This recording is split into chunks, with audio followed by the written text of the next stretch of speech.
The bridal shop's bell chimed as I pushed open the door, the sound as bitter as the taste in my mouth.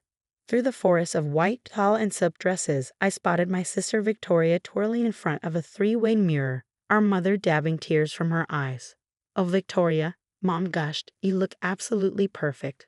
The wedding dress probably cost more than most people's monthly salary." Of course it did. She paid for it with my money. "Rebecca." Victoria's face lit up with fake enthusiasm when she saw me in the mirror. "I was wondering when you show up. What do you think? Worth every penny, right? My name is Rebecca Anderson, and 2 weeks ago, I discovered my sister had drained my savings account of $78,000 to fund her dream wedding. The money I'd spent years saving for my own future, gone in a series of unauthorized transfers while I was on a business trip. How could you, Victoria?" I kept my voice low, conscious of the other customers browsing nearby. "That was my entire savings." She turned to face me, all innocence and confusion. "Oh, come on, Rebecca, don't be so dramatic. I'll pay you back eventually." She smoothed down the intricate beadwork on her bodice. "Besides, you know how important this wedding is to me, to all of us. Important enough to steal from your own sister." "Steal is such an ugly word," Victoria sighed, examining her reflection again. "I prefer to think of it as borrowing. You'd have said no if I'd asked. And Matthew and I need this wedding to be perfect. You know how his family is." "Ah yes, Matthew Harrison, Victoria's fiancé and heir to the Harrison fortune. Old money, old names, old expectations. The kind of family that would look down their noses at our decidedly middle-class background if the wedding wasn't appropriately lavish." "Mom," I turned to our mother, who was suddenly very interested in a rack of veils. "Are you seriously okay with this?" "Well," she hesitated, not meeting my eyes. "Victoria did say she'll pay you back, and this wedding is such a wonderful opportunity for her, for all of us, really. The Harrison family has so many connections." I couldn't believe what I was hearing, but then again, maybe I could. Victoria had always been the favorite, the pretty one, the social butterfly who could charm her way out of any situation. I was the responsible one, the steady one, the one who worked hard and saved carefully while Victoria flitted from one expensive whim to another. "You're going to the police, aren't you?" Victoria's voice had lost its sweetness, turning sharp. "That's why you're here, to threaten me?" I met her gaze in the mirror. "How did you even get access to my account?" She shrugged, the beads on her dress catching the light. "You really should change your passwords more often, Rebecca. Using Mom's birthday for everything isn't exactly secure." The casual way she admitted to it made my blood boil. But before I could respond, my phone buzzed with a text. Looking down at the screen, I felt my anger give way to something else. Determination. "No, Victoria," I said, slipping my phone back into my pocket. "I'm not going to the police. Not yet, anyway." She raised an eyebrow, suspicious of my sudden calm. "Then why are you here?" "To let you know that I know, and to give you a chance to make this right." Victoria laughed, with sound like tinkling glass. "Or what? You'll tell Matthew?" "Please, he wouldn't believe you over me. Nobody ever does." She was right about that. Victoria had always been the better liar, the better manipulator. But what she didn't know was that I had something she didn't. Proof. Not just of her theft, but of something far more damaging. The text I'd just received was from Daniel, a private investigator I'd hired after discovering the theft. "Got what you needed. Meeting at 2 p.m. to review findings." "You have until the wedding to return my money," I said, turning to leave. "Every cent of it." "Or what?" Victoria called after me, her voice mocking. "What are you going to do, Rebecca?" I paused at the door, looking back at her, resplendent in her stolen dress. "You'll find out." Outside, the autumn air was crisp, carrying the scent of fallen leaves. I checked my watch, just enough time to make it to Daniel's office. As I drove across town, I thought about how things had come to this. Victoria and I had never been close, despite our mother's best efforts. 3 years apart in age, we were opposites in every way that mattered. While I worked part-time jobs through college and built my career in marketing, Victoria bounced between expensive schools and failed business ventures, always supported by our parents' indulgence. Meeting Matthew Harrison had been her golden ticket. He was everything she'd always wanted, rich, connected, and completely taken in by her carefully crafted persona. Their whirlwind romance had culminated in a proposal after just 6 months, and suddenly Victoria was planning the society wedding of the century. Daniel's office was in a modest building downtown, the kind of place that didn't draw attention, perfect for someone in his line of work. He was waiting for me when I arrived, a thick folder on his desk. "Miss Anderson," he greeted me, gesturing to a chair. "I think you'll find this interesting." He opened the folder, spreading out photographs and documents.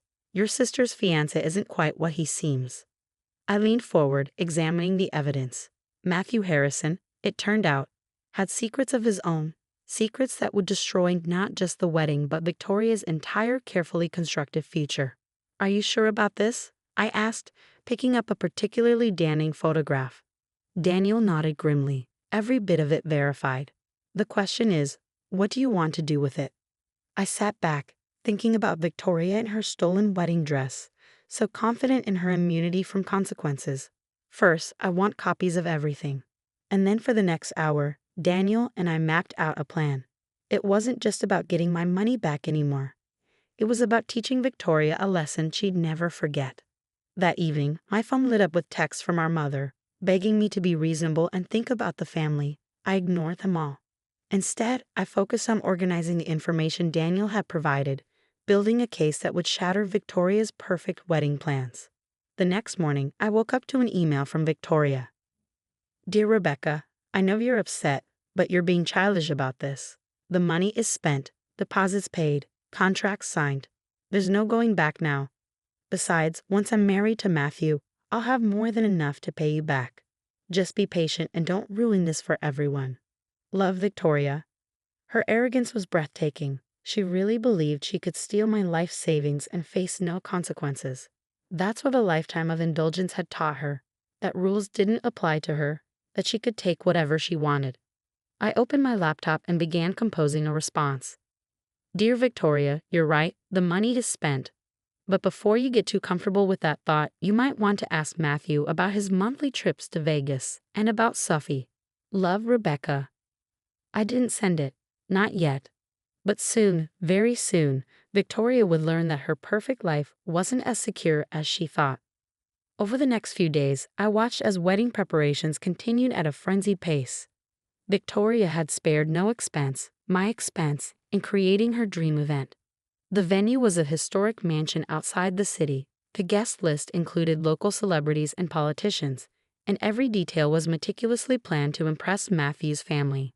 I received an invitation in the mail, cream-colored paper with gold embossing. The irony wasn't lost on me, being invited to a wedding paid for with my stolen money. "Are you going to RSVP?" Mom asked when she called to check on me. "Victoria really wants you there." "Oh, I'll be there," I assured her. I wouldn't miss it for the world. The week before the wedding, I met with Daniel again. He had more information, bank records, text messages, surveillance photos. Matthew Harrison wasn't just cheating on Victoria. He was involved in something much darker. "Are you sure you want to go through with this?" Daniel asked as I reviewed the new evidence. "Once you start, there's no going back." I thought about Victoria's smug face in the bridal shop, about years of watching her take and take while I worked and saved, about her complete lack of remorse over stealing my future. "Unsure," I said firmly. "She needs to learn that actions have consequences." The morning of Victoria's wedding dawned bright and clear, perfect weather for a perfect day. I dressed carefully in the pale blue bridesmaid's dress she'd chosen, doing my hair and makeup with precise attention to detail. Everything needed to appear normal until the right moment. The historic Harrison estate was transformed into a fairy tale setting. White roses everywhere, crystal chandeliers hanging from the garden tent, champagne flowing freely. The cost of the flowers alone probably equaled 3 months of my salary. "Rebecca," Victoria's voice rang out as I entered the bridal suite. She was already in her dress, surrounded by bridesmaids and makeup artists. "I was worried you wouldn't show."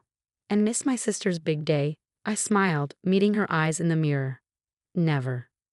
For a moment, something like uncertainty flickered across her face. My email about Sophie must have rattled her, though she'd never responded to it. But then her perfect bride mask slipped back into place. "Well, good," she said, turning back to her reflection. "Everything needs to be perfect today. Matthew's entire family is here, and they're already." "Already what?" She sighed, adjusting her veil. Let's just say they have certain expectations. This wedding needs to go exactly as planned. I thought about the manila envelope in my car, about the text messages I'd scheduled to send at precise intervals throughout the day. Don't worry, Victoria. Everything will go exactly as it should. The ceremony was scheduled for 4 p.m. at 2:30. While Victoria was having final photos taken with our parents, I sent the first text to Matthew. Just 3 words. I know about Sufi. I watched from across the garden as he read it, his face paling slightly before he quickly composed himself. He glanced around, trying to spot the sender, but I was already walking away. At 3:15 during the pre-ceremony cocktail hour, I had Daniel deliver an envelope to Matthew's room. Inside were photos, not all of them, just enough to let him know we had proof. Problems? I asked innocently, finding Victoria alone for a moment in the bridal suite. She was pacing, her perfect dress swishing across the floor. Matthew's acting strange, she said, biting her perfectly painted lip. He keeps checking his phone and disappearing. You haven't said anything to him, have you? I adjusted a flower in my bouquet. About what? About the money you stole from me or about Sophie? She froze. Rebecca, please don't do this. Not today. I promise I'll pay you back. Like you promised to pay back Mom and Dad for your failed boutique? Or Thomas for the startup money you borrowed last year? I stepped closer. You're not the only one who can uncover secrets, Victoria. Her face hardened. You wouldn't dare ruin this. The Harrison family would destroy you. Maybe. But they'd destroy Matthew first, and you by association. Before she could respond, our mother burst in. Victoria, honey, it's almost time. I left them there, making my way to the ceremony site. Guests were being seated, the string quartet was playing, and Matthew stood at the altar, looking increasingly uncomfortable. At 3:55, 5 minutes before the ceremony was due to start, I sent him the final text, a video this time, short but devastating. His face went from pale to ashen as he watched it. Ladies and gentlemen, the wedding planner's voice rang out. Please take your seats. The ceremony is about to begin. The music swelled, the guests stood, and the doors opened for Victoria's grand entrance. She looked radiant, our father beaming beside her as they started down the aisle. They made it halfway before Matthew stepped down from the altar. I can't, he said, his voice carrying in a sudden silence. I can't do this. Victoria stopped, her smile frozen. Matthew, what are you? I know you know, he said, looking directly at her, about Sophie, about everything. Who told you? He demanded. Was it Thompson? The confusion on Victoria's face was genuine. Matthew, what are you talking about? Who's Sophie? And then, as if on cue, a woman stood up from among the guests. I am. The next few minutes were chaos. Sophie, it turned out, wasn't just Matthew's mistress, she was his wife.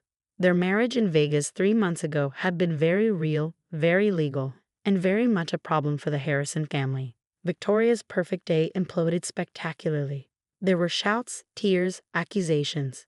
Matthew's father had to be restrained from attacking his son. Guests fled in embarrassment or stayed to gawk at the unfolding drama. Through it all, I stood quietly in my bridesmaid's dress, watching my sister's carefully constructed world crumble. You, she said finally, spotting me through her tears. You did this. No, Victoria. You did this. Every choice you made, every person you stole from, every lie you told, it all led to this moment. She lunged at me then, all pretense of sophistication gone. I'll kill you. You've ruined everything. Our father caught her, holding her back as she screamed and thrashed. Her perfect dress was torn, her makeup streaked with tears. Miss Anderson, Daniel appeared at my elbow. Perhaps now would be a good time to discuss the financial matters. Victoria went still. What financial matters? The theft of my savings, for starters, I said calmly. The unauthorized access to my accounts, the fraudulent transfers. The police are very interested in all of it. You wouldn't, she whispered. Your own sister? You stopped being my sister the moment you decided to steal my future. I turned to Daniel. Show them. He opened his briefcase, pulling out documents, bank records, transfer receipts, screenshots of Victoria accessing my accounts. Our parents' faces fell as they realized the extent of her deception. Oh, Victoria, our mother whispered. What have you done? The aftermath was both swift and severe. The Harrison family, already reeling from Matthew's scandal, wanted nothing to do with any of it. They whisked him away to deal with the Sophie situation privately. Victoria faced criminal charges for theft and fraud. Our parents, finally forced to see her for who she really was, refused to bail her out this time. The wedding vendors, unpaid and angry, began legal proceedings of their own. Was it worth it? I asked her later, visiting her at our parents' house where she'd been forced to move back in. Was one perfect day worth losing everything? She didn't answer, just stared out the window, her perfect world shattered beyond repair.